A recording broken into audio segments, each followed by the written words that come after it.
모시겠습니다. 열왕기하 14장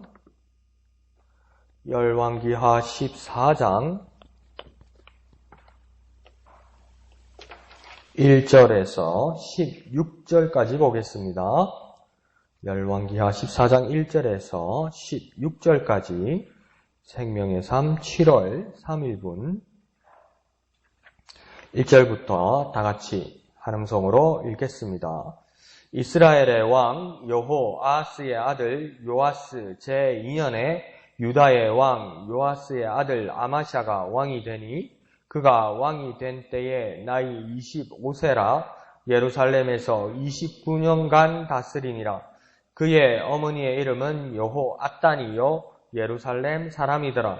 아마샤가 여호와 보시기에 정직히 행하였으나 그의 조상 다윗과 같지는 아니하였으며 그의 아버지 요아스가 행한 대로 다 행하였어도 오직 산당들을 제거하지 아니하였으므로 백성이 여전히 산당에서 제사를 드리며 분향하였더라.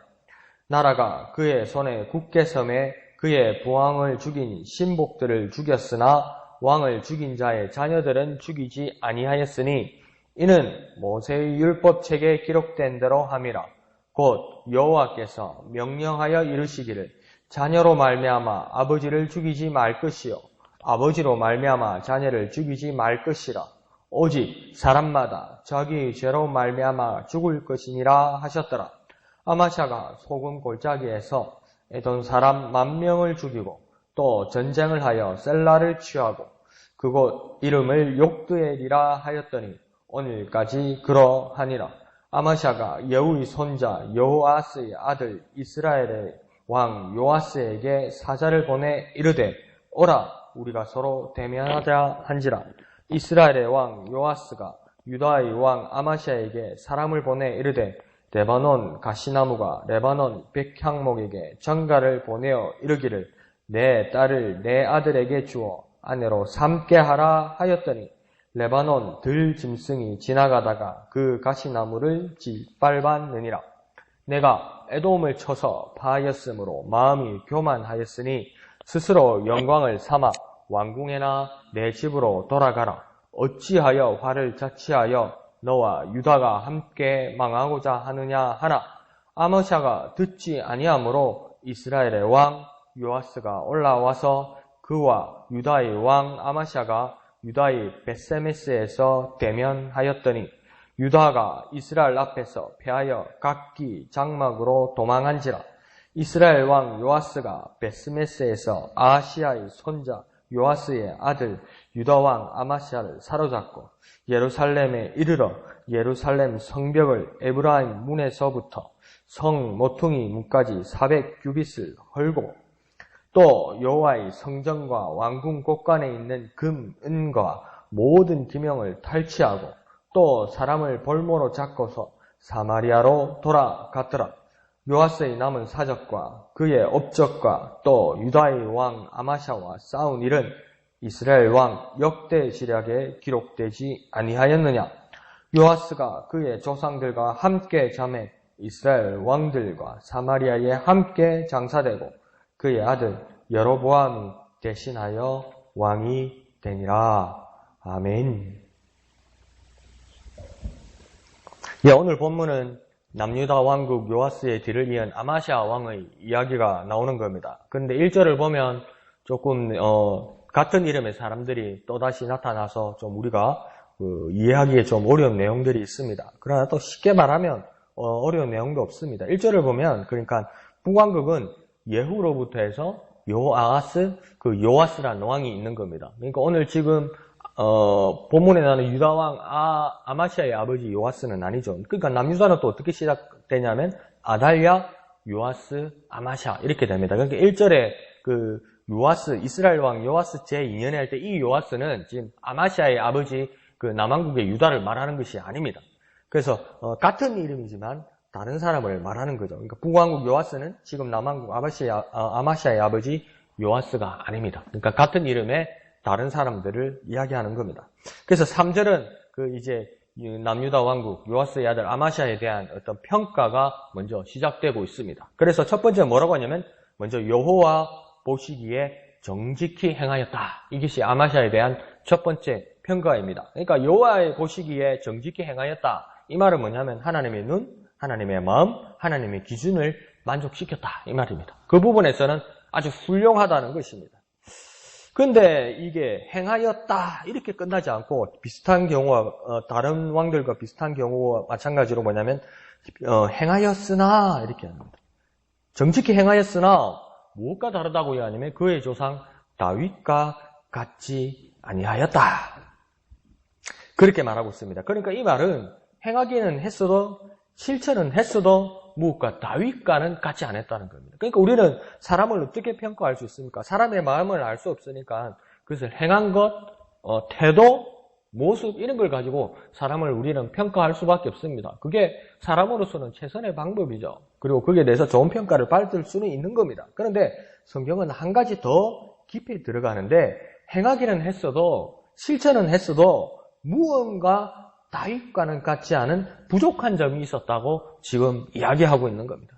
그럼 아마샤는 다윗과 다른 어떤 문제점을 가지고 있었을까요? 아마샤가 뭘 잘못하고 있었던 걸까요?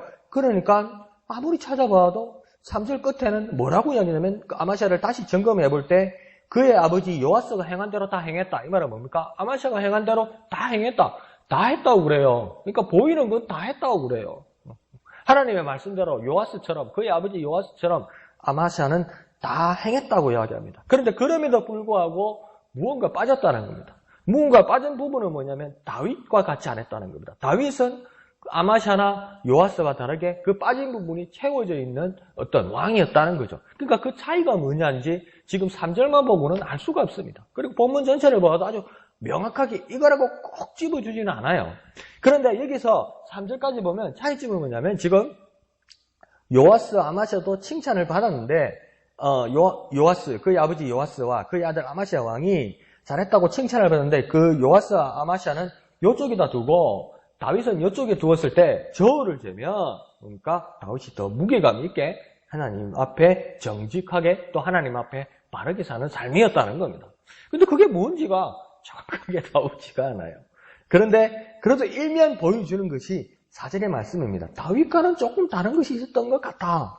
그것이 4절은 뭐냐면 산당의 문제를 제기하고 있습니다. 산당을 아마샤는 제거하지 않았다고 이야기합니다. 그러면 이 산당을 제거하지 않으면 백성들이 성전을 두고 예루살렘에 있는 하나님을 섬기는 성전을 버려두고 산당에 가서 분향하고 제사하더라는 것입니다. 그래서 누차 목사님께서 여러 번 말씀해 주셨지만 산당의 원래 용도는 하나님을 섬기는 자리가 아니라 그 지역의 이방신들, 자기의 신들, 토착신들을 섬기던 장소입니다. 이 토착신을 섬기던 장소가 있던 이 가나안 땅에 이스라엘 백성들이 정복하게 됨으로써 산당에 있는 우상들을 비우고 산당의 모양은 그대로 구조를 갖춘 채 그대로 하나님을 섬기는 자리가 되었다는 겁니다. 그 이유는 아직 예루살렘 성전이 완공되지 않았기 때문이었지요.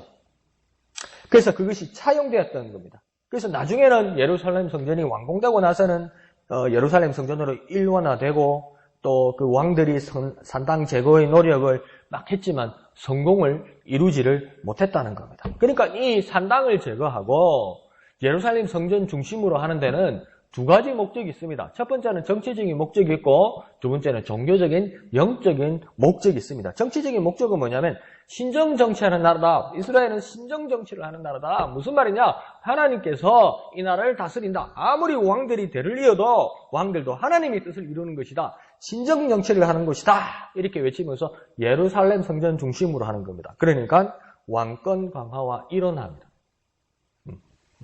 왕에게는 아주 유리한 위치입니다. 예루살렘 중심으로, 예루살렘 성전 중심으로 이 모든 종교 행사, 제사가 일원화됨으로써 왕이 누릴 수 있는 거면 왕권 강화가 가능합니다. 그리고 일원화가 가능합니다. 통제가 가능하죠. 그 다음 영적인 목적, 종교적인 목적은 뭐냐면 이 산당이라는 것은 여호와와 이방신의 의식이 혼합될 수밖에 없습니다. 이게요. 혼합되죠.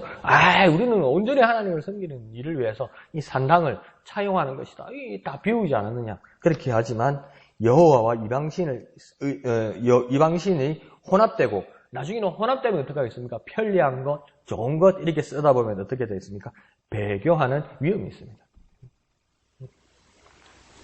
공자가 그런 이야기를 한 적이 있어요. 그러니까 중국에도 그 유교의 그 의식이 얼마나 복잡합니까? 그러니까 신하들이 왕을 이렇게 아련하러 이 궁에 들어갈 때도 이 문이 몇 개고요. 들어가는 문이 몇 개고 그 들어가는 문마다 인사하는 의식이 몇 개래요. 그리고 왕을 아련하고 그 나올 때도 그러니까 뒷걸음치면서 이래 나오는 그 의식이 몇 개래요. 그런데 그 공자 당시에도 벌써 이 간소화가 시작되면서 어떤 일이 있었냐면 그 옷 있잖아요. 옷. 그 의식을 하는 그 옷이 왕 앞에 아련하는 그 의식하는 옷이 색깔은 같은데 옷감이 너무나 비싸서 그러니까 이 가난한 신하들, 청렴하게 사는 신하들은 이 옷감을 살 수가 없는 거예요. 그러니까 똑같은 모양으로 똑같은 색깔로 아주 저렴한 배로 이 옷을 짰다고 이야기해요. 그때 공자가 뭐랬냐면 잘했다고 했어요. 잘했다. 형편에 맞춰 하는 거지. 그런데 이 옷감에 대한 그 저렴한 옷으로 그 왕을 만나러 가는 것을 저렴하게 하다 보니까 나중에 어떨까지 되냐면 왕을 아련하러 가는 그 의식이 있잖아요. 의식도 간소화되기 시작하는 거예요. 만약에 한 10번을 절을 하면서 들어가고 10번을 절하면서 이렇게 뒷걸음치면서 나오는 거면 에이 뭘 이렇게 바쁜 세월에 복잡하게 사느냐. 한 5번 절하면서 들어가고 아련하면서 10번 하면서 절하면서 뒤로 나오는 것도 뭐예요. 그냥 등 돌려서 이렇게 나와도 된다 할 때 공자가 그걸 반대했다고 이야기해요. 그렇게 하는 건 아니라고요. 그러니까 간소화되고 편한다라고 하고 그러면 뭡니까? 의식이 변하게 되고 의식이 변하다 되면 마음도 따라가게 되는 겁니다. 그러니까 산당의 목적은 뭐냐면 아유 나는 하나님 섬기는 일입니다. 그렇게 말하지만 그 속에서 그 구조와 그 형식 가운데 의식 가운데 그게 물들게 되고 물들게 되면 이게 변하게 되는 거고 이 변하게 되는 거 우리 하나님 섬길 때 이렇게 안 배웠는데 이게 원래 누구 거야? 이 방식 누구를 섬기는 거야? 그래? 그거 더 좋았는데? 그게 더 편리했는데? 그게 더 마음에 드는데? 그러면 그 신으로 끌려간다는 겁니다. 혼합되고 나중에 배교한다는 것입니다. 그런 위험이 이곳에 산당이 있다는 겁니다. 그래서 산당에서 나중에 4절에 산당에서 이 이스라엘 사람들이 제사하고 분향했다는 것이 누구에게 한 것인지 이제 나중에 모릅니다, 이게. 우리는 좋게 말해서 좋은 편을 들어서 비록 산당일지라도 하나님 앞에 여호와 앞에 제사했다면 처음엔 그랬겠죠. 나중에는 시간이 흐르면서 이 산당에 여호와 하나님께 제사를 한 건지 이방신에게 한 건지도 지금 명확하지 못합니다. 시간이 흐르면 그렇게 돼버리는 거죠. 그러니까 이 아마샤, 이 요아스는 결국 다윗과 다르게 무슨 계산의 심산이 있었다는 겁니다. 이게요. 나중에 보면요. 이게 어째서 밀려가는 정도가 아니라 나름대로 보이는 모양은 아주 성실하고 아주 잘 하는데 다른 심산, 다른 계산이 있었다는 겁니다. 자, 그러면 우리의 삶으로 한번 적용해 봅시다. 내가 예배하고 내가 기도하고 내가 찬양하는 이유는 무엇입니까? 내가 하나님께 찬양하고 내가 하나님께 예배하고 내가 하나님께 기도하는 이유는 무엇입니까? 어떤 사람들은 그렇게 말합니다. 하나님은 어디에나 계시다고 항변하면서 예배의 삶이 소홀히 되는 나의 심중의 의도는 무엇입니까? 하나님 어디나 계신데 뭘 그렇게 딱딱하게 굴어요? 하나님 어디나 계신데 그렇게 뭘 다 자꾸 하라고 그래요? 하나님 어디나 계신데 꼭 그렇게 나오라고 그래요? 그렇게 말하는데 그 말이 정말 옳잖아요. 하나님 어디나 계시잖아요. 그래서 우리 이렇게 배우잖아요. 하나님 무소부지하시다고 그러잖아요. 어디나 계시다고 그러잖아요. 근데 그걸 인정해주면서 그 말에 따라가다 보면 예배는 말 나오고 기도는 마루 하러 나오고 그냥 집에 있지. 그냥 이불 속에서 기도하지. 주일 예배 때도 비 오면 그냥 집에 있지.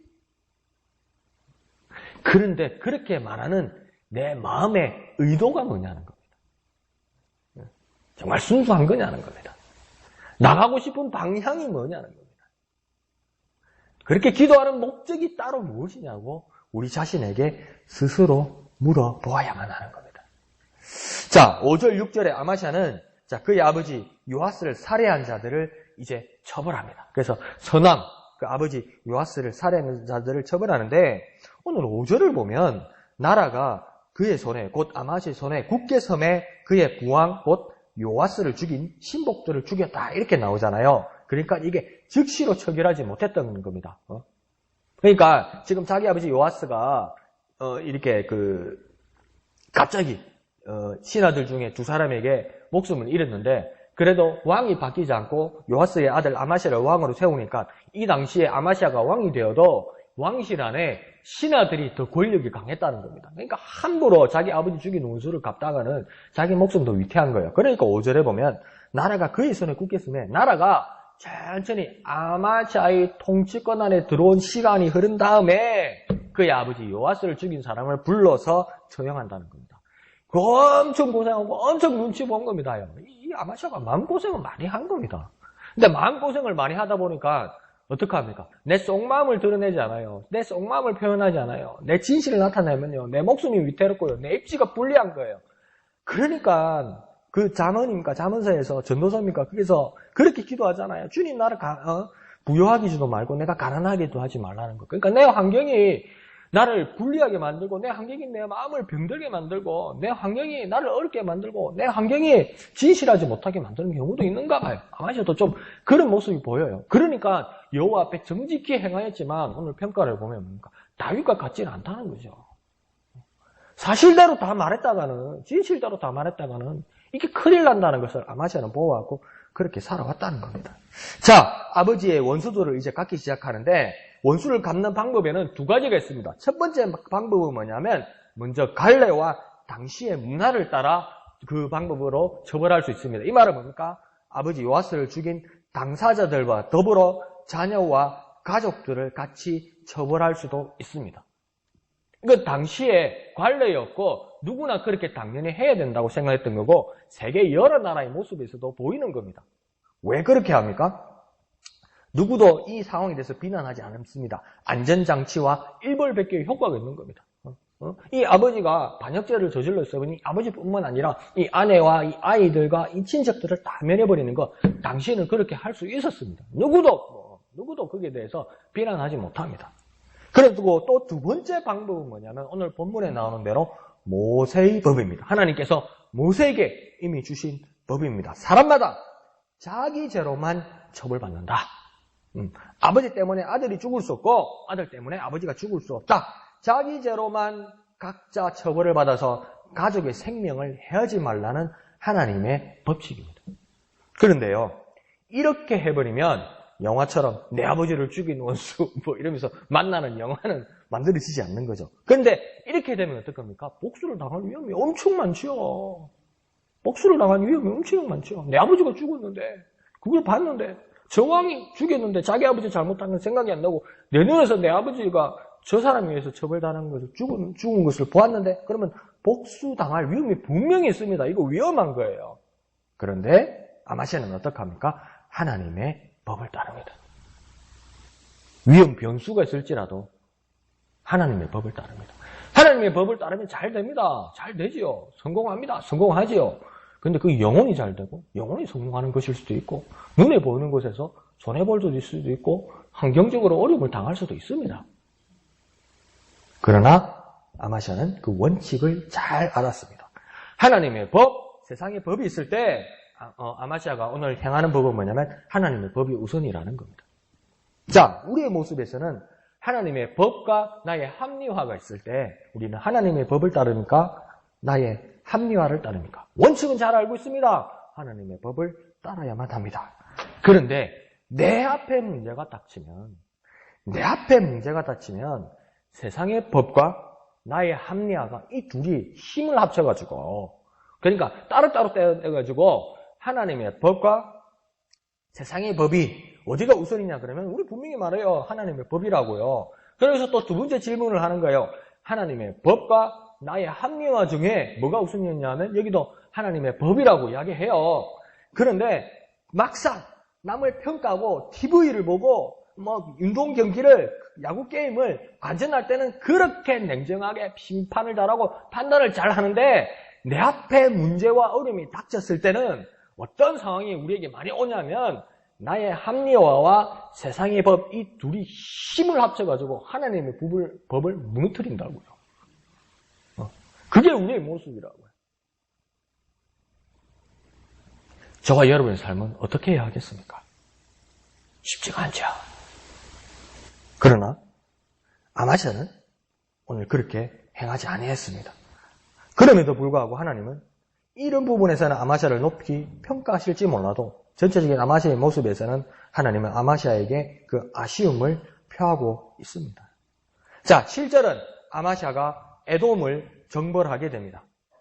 이 기세로 아마시아는 8절을 보면 북이스라엘 요아스에게 선전포고를 합니다. 그런데 9절의 정황을 보면 이기기 어려울 것 같습니다. 상황을 보면요, 이길 수 없을 것 같아요.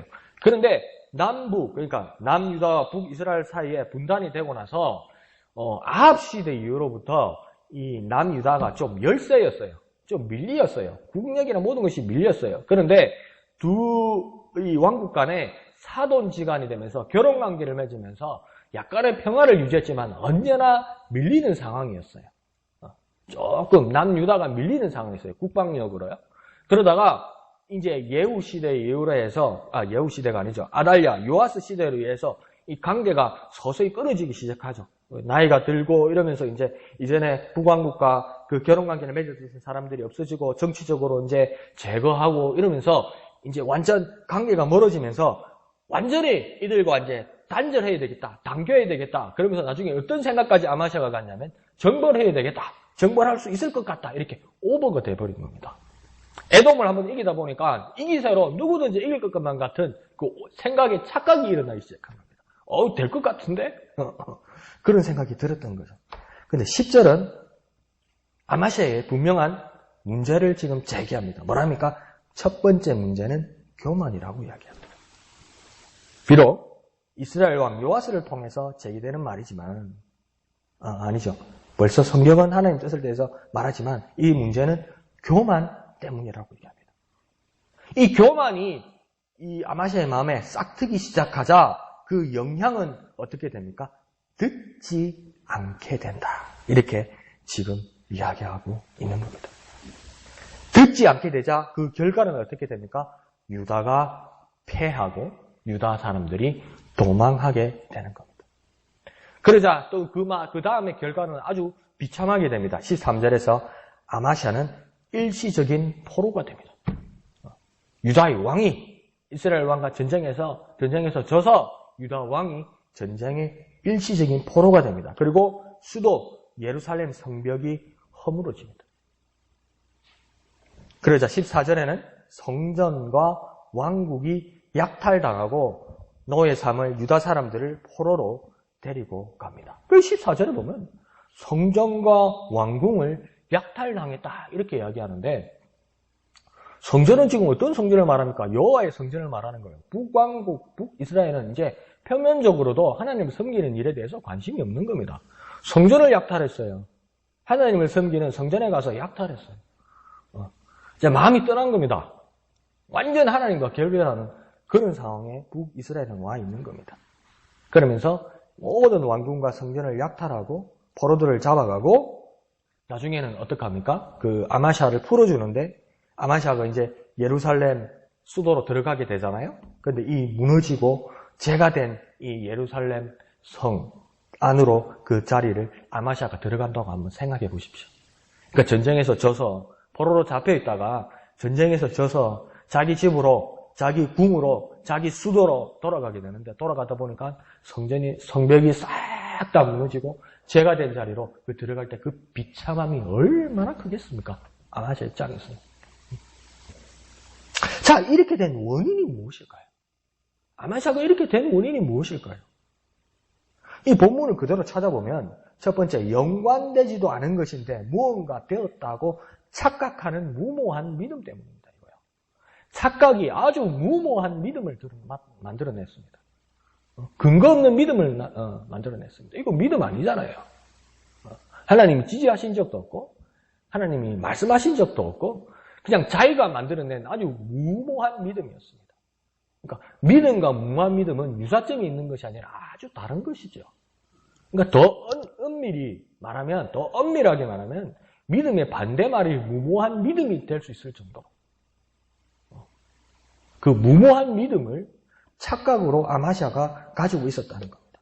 그리고 아합 시대 이후로 북왕국에 대한 약소국이라는 이 남왕국의 무엇 때문이냐면 컴플렉스 때문입니다. 컴플렉스요. 언제나 우리가 모자라고, 언제나 우리가 저들에게 약소국이고, 언제나 우리가 저들에게 불리한 일이고, 저들이 눈치를 봐야 되고 저들을 따라야 되고 하는 그 컴플렉스가 너무나 커져서 골마 터져버렸다는 겁니다. 열등감이죠. 쉽게 말해서 열등감입니다. 열등감.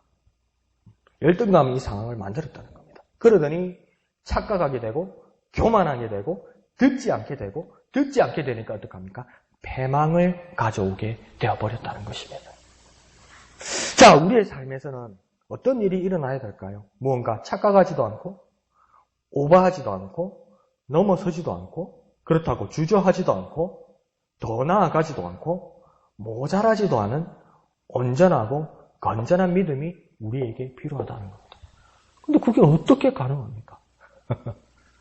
한치 앞을 모르는 것이 우리 인생인데 그게 어떻게 합니까? 더 하지도 않고 덜 하지도 않고 그게 어떻게 가능합니까? 그걸 어떻게 정확하게 알 수 있습니까? 알 수 없었던 것이 요아스와 아마샤의 삶이었을 것입니다. 그러나 그와 비교되는 다윗의 모습이 있었다고 오늘 본문은 정확하게 이야기합니다. 그 다윗의 모습이 정확하게 무엇인지 오늘 본문은 말씀하고 있지 않습니다. 그러나 무언가 부족한 아마샤와 요아스의 모습이 여러분은 정확하게 발견하게 됩니다. 그러면 무언가 부족한 요아스와 아마샤의 모습에서 다윗은 그것을 온전하게 채워져 있었던 사람이라는 것입니다. 그러므로 오늘 본문의 말씀을 우리가 적용하려면 우리는 하나님 말씀 앞에서 우리 자신이 정확하게 진단되어야 합니다.